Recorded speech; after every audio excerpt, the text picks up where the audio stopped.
అల్లూరి జిల్లా ముంచంగిపుట్టు మండలం అక్రమంగా తరలిస్తున్న 120 కేజీల గంజాయి పట్టివేత.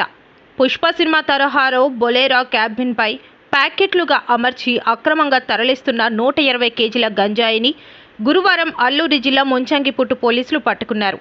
ఈ విషయమై ముంచంగిపుట్టు ఎస్ఐ కె రవీంద్ర అందించిన వివరాల ప్రకారం ముంచంగిపుట్టు మండల కేంద్రంలో గల నేతాజీ ఇంగ్లీష్ మీడియం పాఠశాలలో వాహనాల తనిఖీ చేస్తున్న క్రమంలో బొలెరో వాహనం పట్టుబడిందని, 3 వ్యక్తులకు గాను ఒకరు పరారీ కాగా 2 మహిళలు పట్టుబడ్డారని, పట్టుబడ్డ వారిలో 2 మహిళలు ఒడిశా రాష్ట్రానికి చెందిన వారిగా గుర్తించామని ఆయన తెలిపారు.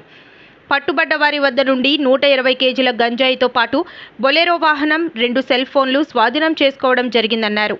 తప్పించుకున్న వ్యక్తిని త్వరలోనే పట్టుకుంటామని ఆయన తెలిపారు. ఈ కార్యక్రమంలో కానిస్టేబుల్స్ సుబ్రహ్మణ్యం, వెంకట్రావు, మోహన్ దాస్ పాల్గొన్నారు.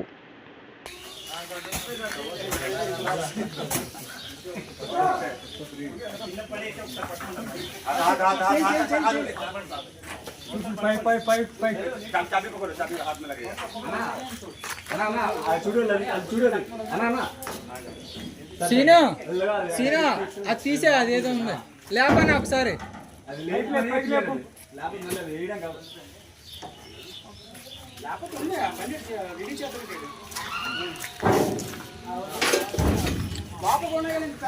Pushpa 3 waste sir.